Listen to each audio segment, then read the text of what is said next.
All right, we're live. All We're right. live. Any viewers? Yeah. Fine, I'll send this link here so that everyone can follow along at home. okay. Pod is live. Boom. All right, we got Joe, I think. He saw the message. Anyway, hi, anyone who's listening to live. Anyone who's not, you'll catch us later. Welcome to week 13 of DTF Club Podcast. I'm here with Ryan Rackauer. What's up? All right, and we're going to do go back to two-headed pod this week, just because these are the people who are available. And, yeah, I guess let's launch right in. Unless you have anything you want to say, Ryan? You and No, take the lead. Okay. All right. So this week is big week. Big week for the fourth spot. As we said in last week's podcast, we got our top three positions locked in. Ben's moved into number one. Behind him is Steven, and behind him is Tommy, who's in a bit of a free fall. But he's got enough of a margin to guarantee a playoff spot at this point. So it's between me, Ryan, Jake, and Ankit. Joe still technically in the hunt, but he would have to outscore us both by like 100 points each week. So probably not going to happen. And we'd both have to lose at least one game. Yeah, so Joe, it's the same as Tommy relinquishing his playoff spot. Yeah. Joe is the other side of the coin for Tommy. Yeah. No, even if you did no, actually, no, I'm wrong. Tommy can't lose. He could theoretically lose the third seed, but he is not making the playoffs. Right. Tommy, much like the Kansas City Chiefs, started really strong, gave himself a lead, and it's slipping late in the season. But unlike the Kansas City Chiefs, he's still guaranteed to make the postseason. Anyway, so since we're not doing recaps anymore, I guess let's dive right in to our matchup previews. Fab is also dead, almost officially. I think there are only 4 or 5 claims made this week. So people are just riding with their crowd. All right, so let's start from the bottom with the matchup that matters the least. That would be Ben versus Rohan. Oh, wait, no, that's last week's. Never mind. Fake news. Who's Rohan playing this week? Tommy? That's the one then. This matchup basically doesn't matter. I mean, the only thing on the line for Tommy is securing the third spot as opposed to the fourth spot, which I think we went over the standings before in the thread, but just to recap for you guys, Tommy is ahead in points for by 53.6 ahead of me, and then ahead of Aiden by like another 25 on top of that. An insurmountable amount, essentially. So yeah, basically, Tommy, if he wins this week, has locked up the third spot and the right to play the worst record of Steven or Ben in the end. But you know. Yeah, so basically, even if he loses this week, he's probably getting the third slot anyway.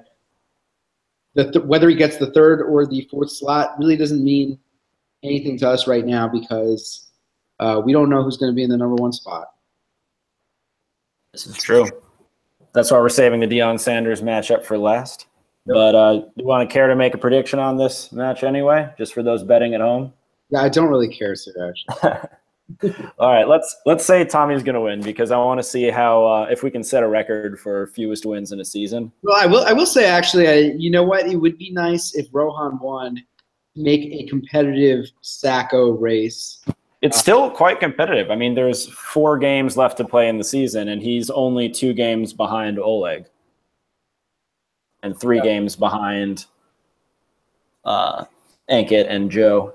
Okay. So it's not guaranteed, I think. And even if Rohan loses this week and Oleg wins this week, it's still not guaranteed because then that's still 3 games behind. He could win out. Yeah, we'd like to Sacco as long as possible for the Sacco. And Oleg is also low-key racing Joe for fewest PF in the league, which I think they're both still on pace to set the record. Or at least Joe was a few weeks back. So that could be interesting. So Oleg's managed to still come out 4-8 despite that. All right, so moving to a slightly more consequential matchup, Joe versus Oleg. Only so consequential. Yeah. Joe still technically, I don't know, his team goes off for the next 2 weeks, and we both lose this week, there's a chance. And very, very slim chance. Joe can play for, two things. I mean, he could attempt to play for a playoff spot, in which case it might be a good idea for him to stack teams, like have, the Lions wide receiver and quarterback and kicker. Just sort of stack teams and hope that the right team goes off. Amass a great amount of points and pray for some luck. What I think Joe is basically doing is not that. I think he's playing solely not to get the Sacco, in which case you don't want to take big gambles like that. You want to, put yourself in a better position to get the W this week.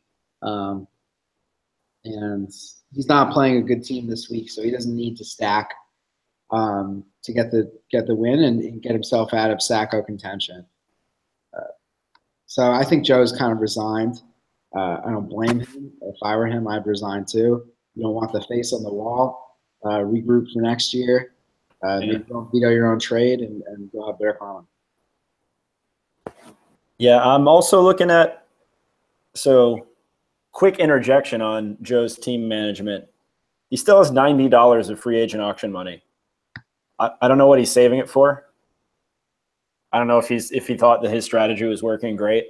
But yeah, I don't know when the last time he made a bid on a player was, but I feel like it was a while. Yeah, I think he's given a while ago. He gave up when he gave up on the pod, maybe.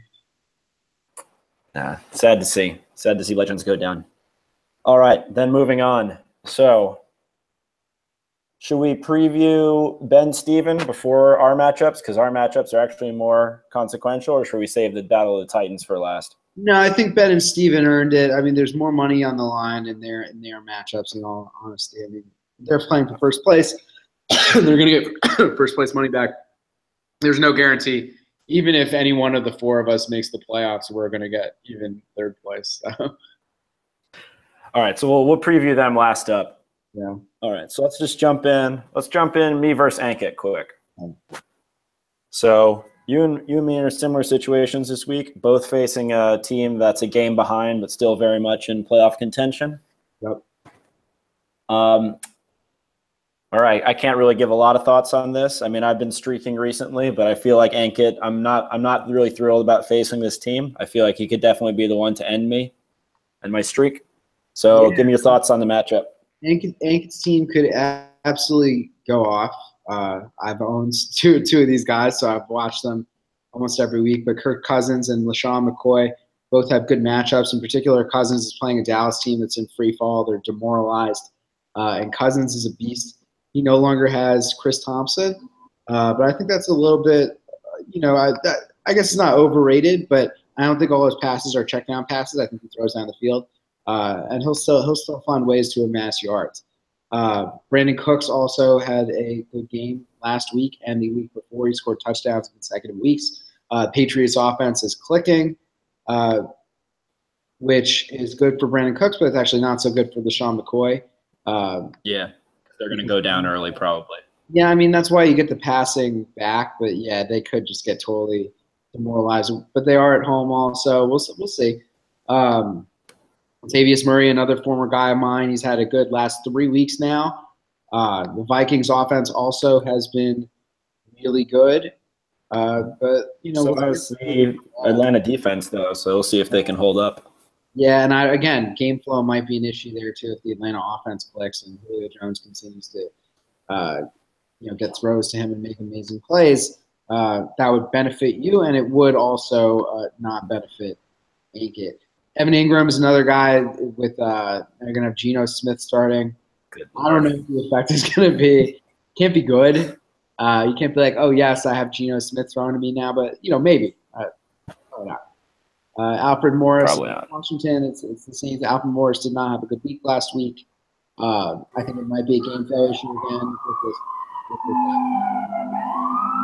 Yeah, but he's the main guy, right? It's not like they basically – like they released McFadden. There's that other rando they picked up. But like if anyone's going to run the ball on that team, it's him. But he's just got to hope. The Jaguars D playing Indianapolis. This is the first-ranked defense playing the 31st ranked point. Yeah, they're going to put up at least 26 points. Of the year. I saw that you bid a good amount on Chargers versus Cleveland. I was thinking about bidding on them. I was actually going to bid 11. I noticed that you bid 10. So it felt good to know that I would have got them. But I decided against it. Not because I don't think they're going to beast. Just because I'm starting Isaiah Crowell, and so I don't want to play against yourself. Doing that. So your team going on to your team. So Ankit's team has moral of the story. He has some good matchups, but he definitely has some question marks. Especially the Alshon Jeffrey against Seattle. I'm not sure, when you're starting Carson Wentz and he's starting Alshon Jeffrey, I got to think you're going to get the better end of this deal. But, I mean, I don't know. Richard Sherman's out for the season, so I don't know who the cornerback will be covering Jeffrey. I don't know how many injuries Seattle's had. Maybe it could be okay. They're on the road. I don't love it against a team that's starting Carson Wentz. It just doesn't make you feel good. I'm not saying bench him. I don't think you can, but it doesn't make you feel great. With regard to your matchups, I really I don't like Duke Johnson against Los Angeles. I have very few options in the running game. It's either him, Jay Ajayi against the Hawks, or Danny Woodhead. I think you got to go Ajayi. You got to go all in on the Eagles' offense. The Eagles might be the best team in football. They might be, but it's risk. I mean, I don't know if they really decided who's going to run the ball. Like LeGarrette Blount got the majority of the carries. Ajayi only ever gets all his stats are just inflated because in week 9 and in week 11 he busted off a 60-yard run. Yeah, and you can't really count on that, especially not against Seattle. Let me tell you something. Duke Johnson's not getting points at a 60-yard run. I wouldn't be counting on him. He's low-key RB18. He's very consistent on the radar. I don't know. There could be some fluctuation there, but either way, glad to see it. It's got to feel good after this week. Yeah. It's got to feel good. I know he's playing the Vikings, but you just had Marvin Jones Jr. go off last week in that wide receiver 1 position against the Vikings. They're definitely beatable. Julio Jones is a monster. Speaking of monsters, so is DeAndre Hopkins. Is an absolute animal. I don't care who's throwing him the ball this year. Something's just happened to him where he's just a total beast. Yeah. If I say that in the thread again, though, Ankit's going to slit his wrists, so I have to keep quiet. Larry Fitzgerald, low-key, wide receiver 13 this year. Holy shit. Yeah, he was wide receiver 7 until his dud last week. Larry Fitzgerald was drafted the same year that Eli Manning was drafted. He's old as fuck, and he's still really good. He stays in great shape. Great team guy. Looking at the kickers, I don't really have a lot to say. Prater can blast. But Matt Bryant might have the better offense this week. I don't know. This is honestly really tough. I think my gut is telling me that probably Ankit's going to win because of these matchups. And because I know a lot of his players better because they were on my team. Yeah. I think we've all owned a player that Ankit has at this point. Yeah, I mean, we appreciate it. Plus, it'll just be more drama in the next week. Either way, you're going to get a chance to play for your own destiny. I won't be that far ahead of you in points for either way. So, either way, you'll be playing me the next week. So, I would go Ankit, but I'm excited to see this matchup. This is why we have this league. Yeah. All right.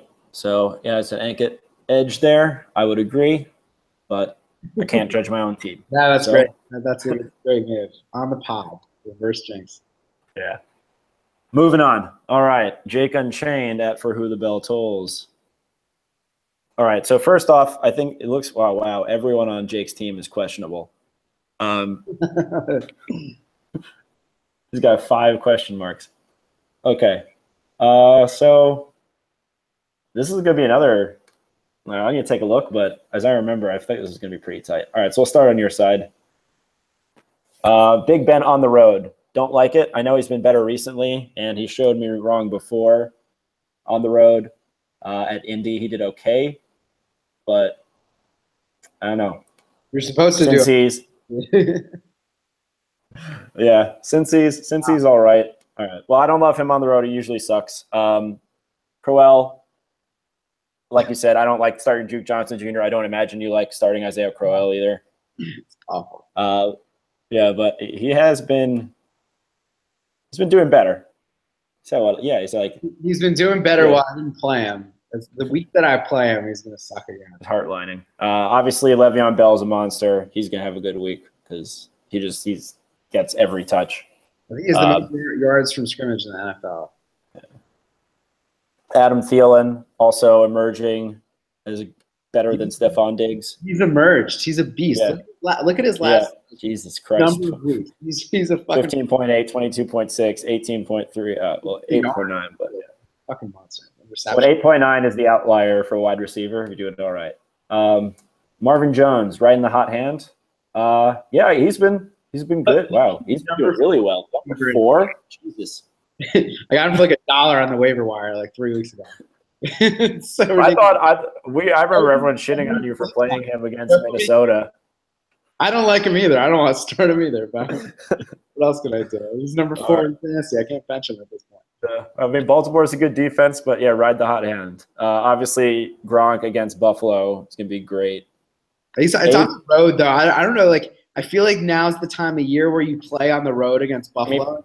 But so for tight ends, you never know. There's only 3 tight ends that you're going to start and have be really happy with is Kelsey, Ertz, and Gronk. I've watched some of the worst games of football at Buffalo this time of year. You'll get 60 just energized by the 5 cold. degrees. Everyone's miserable. It looks awful. They don't pass. They just run the whole game, and it's 7-3 or something in the end. Well, it's definitely a better. I'd rather be playing him than Jimmy Graham against Philly. So we'll see. AP, lot of touches. He might not play. He's that. Oh shit, he's questionable. He has a neck injury. I don't know if he's gonna play. Oh, interesting. So if you don't play, if he doesn't play, Kenyon Drake. I play either Jordy Nelson or Kenyon Drake. Either way. Because Damian Williams is out, so Kenyon Drake's the only guy running the ball there. He sucks. Jordy Nelson also low key Hundley looked good last game. Yeah. Jordy Nelson. He smoked me. I thought playing Steelers D against Hundley was a good move. It was not. Yeah, I mean, who the hell knows? So. But whatever goes well and whatever goes or doesn't go with Patriots offense, I think Patriots defense against Buffalo is probably all right. Pretty solid. And then Kai Forbath, whatever. He also low key hasn't allowed a lot of points. Yeah, and Buffalo hasn't scored a lot of points. I don't understand I don't know how they flipped the switch. I don't know what Belichick did behind the scenes. Probably is holding one member of each of their families hostage. He's doing the North Korean soccer team motivation. Sure. Could be. All right, then on Jake's side, we got Cam questionable. How many of these people are actually going to play? Cam will play. I mean, a lot of these guys are limited participants in practice who will certainly play. The only ones who participate, the only one who might not play is Lamar Miller and Christian McCaffrey are the 2 that might not play. The other ones will all play. Well, those are his 2. Yeah. Okay. Unable to practice. Wow. So a lot of question marks here. I'll just do the analysis based on if they go, and then I'll use the tiebreaker. Lamar Miller, he's been very good. Nuck, it doesn't matter who's behind center. So good move on that. Jordan Howard against SF is good, I guess, unless for some reason Garoppolo, who's starting, goes off and the Bears are just operating from behind. We know Garoppolo's good quarterback. I don't know if he's going to be good enough to save the Niners. He hasn't had any time to assimilate into the system. The only times where I see those guys who literally had no time got signed off the street and then play well are the Russian quarterbacks. He didn't get signed off the street. He got signed off the Patriots. I know, you're right. I don't mean it as I mean it as come into the team mid-season. Yeah. You're right, though. I didn't think he got signed off the street, but thank you. Mike Evans Jameis is back this week. I don't know if that's good or bad. I don't know. Jameis wasn't playing well. Fitzpatrick was all right, but Mike Evans is freak talent. You got to start him. Packers defense is terrible secondary. It's a good matchup. Marquise Lee. Why?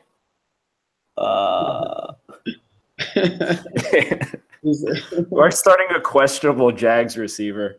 It's so funny. Jimmy Graham, questionable. Looked absolutely awful. I will say that. A couple weeks ago, I saw him in person at a Jags game.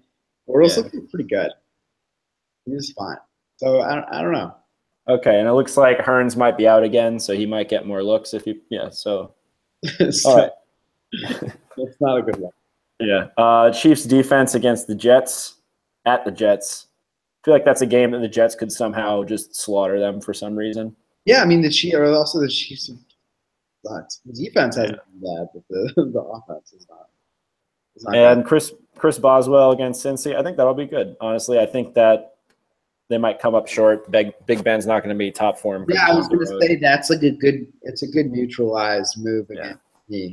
Essentially, like if I'm getting the yards, I'm not getting the touchdown. Yeah, he's going to totally. Yeah. All right. Well, given that there's a lot of questions on Jake's team, I'm going to give the edge to you, but I don't think it'll be a blowout. I think you'll probably beat him by 10 points. That's my prediction. We shall see. All right, and then on to the primetime matchup of the week. We have All I Do Is Vin Kamara What versus The People Dig It. This one's been talked up a lot. A lot of shit talk that's coming to a head. Josh Gordon starting for the first time on Ben's team adds an extra dimension to the shit talk. It's amazing. Can you imagine if Josh Gordon goes off and he beats Steven? I mean, we're never going to be able to shut him up. And conversely, if Josh Gordon tanks and Steven destroys Ben, Steven's never going to shut up. Yeah, I mean, the thing is, like, Ben could easily start Darkwa or Parker or Doxson. Like, he's doing this to troll. I don't think he thinks that Josh Gordon is the most likely to get the most points of those guys. Yeah, I like it. I like the swag on it. He knows that he's getting either first or second spot in the playoffs. Right. And I guess he doesn't care.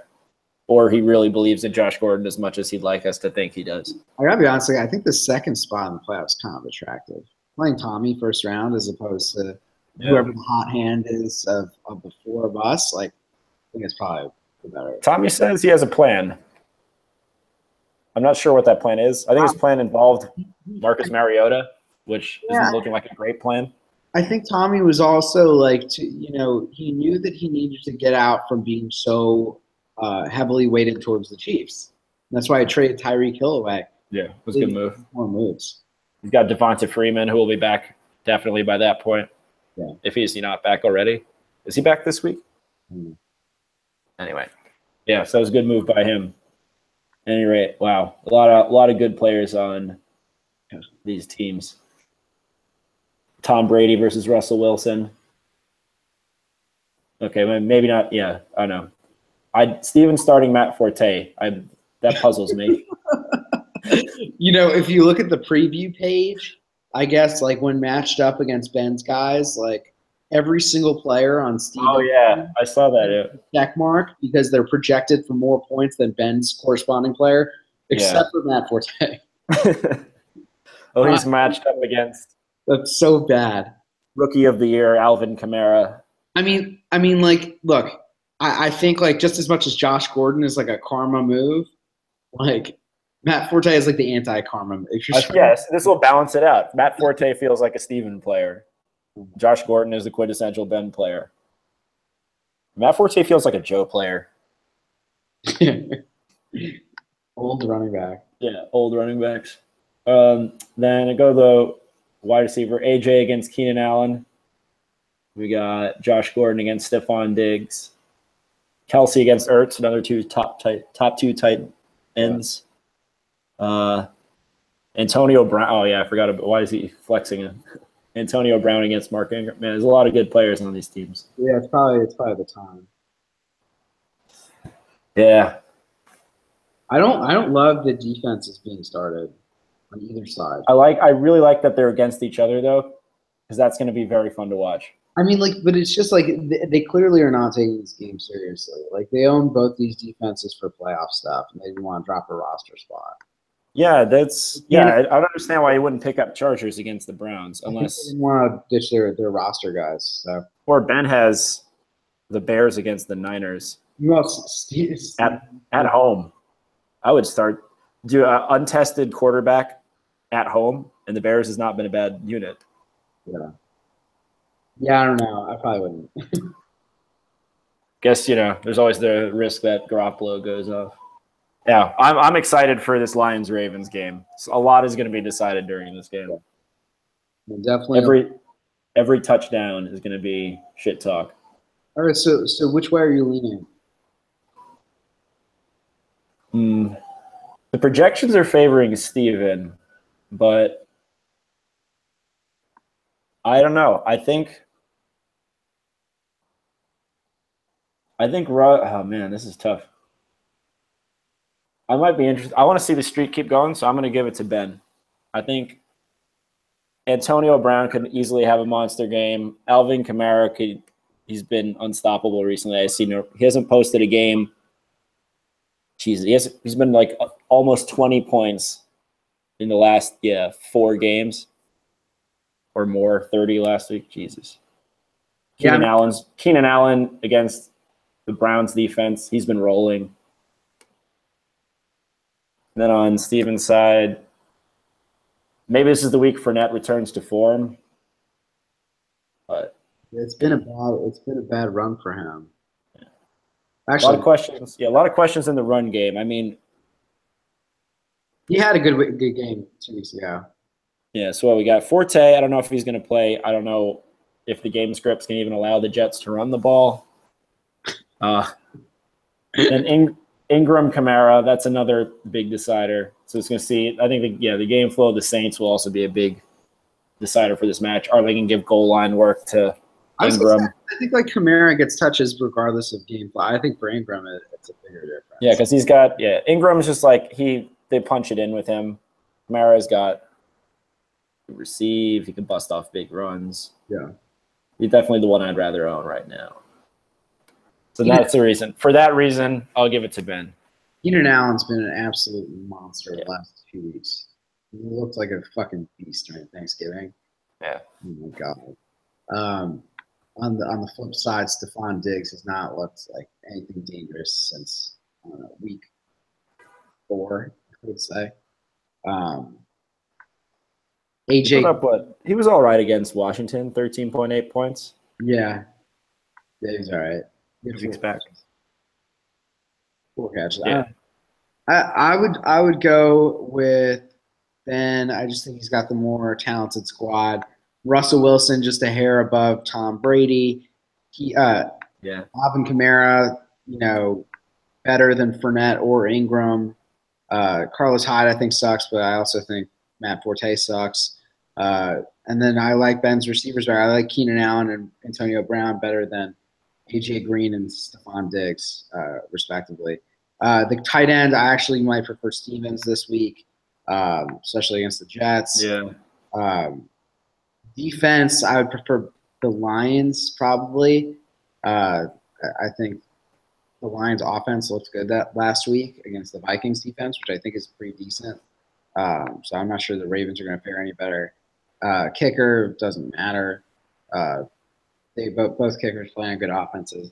So I'm going to go with Ben, and then he locks up first place, and he'll probably just lose in the first round to whoever he's playing.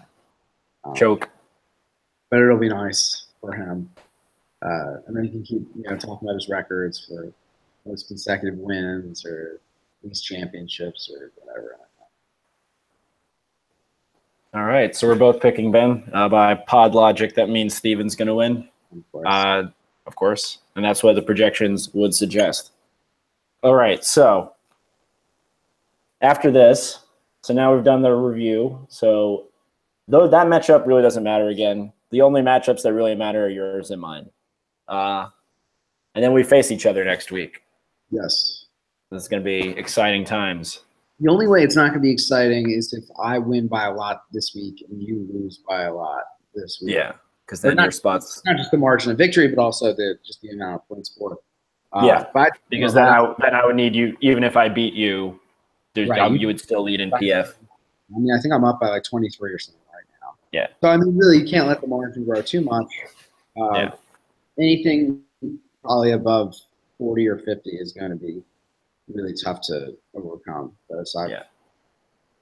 If you win and I lose in anything but a shootout, it's pretty much over for me. So I'm hoping for a Jake win, even though I think yours is the better team this week, so I can get a little bit of buffer. Then it's up to my guys to take out Ankit. Very impressed that my team has come together despite not having any good running backs. I'll tell you something. If Jake makes the playoffs, that would be one of the most riot. That would be one of the most resilient finishes. He's playing Steven, week 14. So he'd have to beat me and then beat Steven and do it with a lot of points for. And then he's there. So it's not impossible for him. Ankit, I think, is pretty. I think Ankit's screwed. But, like, we'll see. Ankit face week 14. He's up against Oleg. That's a winnable match. Oh, for sure. If he beats me and then crushes Oleg, he could take that playoff spot. Yeah. As long as you and I lose this week. Right. Yeah. If either of us wins this week, it's pretty much sunk. Well, no, because he could still rack up 7 wins. It's just one of us has to lose in the next 2 weeks for either of these guys to have a chance. So they'll be sweating a bit if we both win. Well, if we both win, they're done, obviously. If one of us wins this week, that person has quite a bit of an edge. We will reassess after this week's matchups. All right, let me see if we got any questions for the pod. Ben asks, is this week Steven's Super Bowl? Starting scrubs like Forte will not get him past week 15. I think we pretty much touched on that already. I agree. And also I think that Steven, if there's any karma, will lose in round 1 of the playoffs. And then in the third place game, Ezekiel Elliott will go off.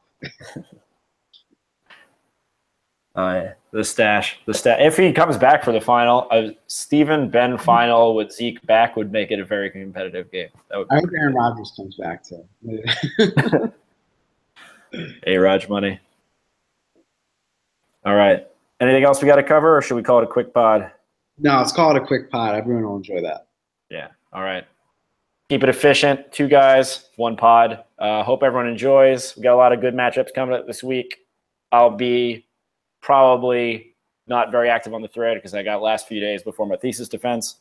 And then after that, I'll have a big stats thing to celebrate since I've been gone for a while with that. What day is your thesis defense? Tuesday. How long? So 3 hours. Okay. About. And so we'll see. I'll spend the next few days just like reading like I've been, and then just go in and see what happens.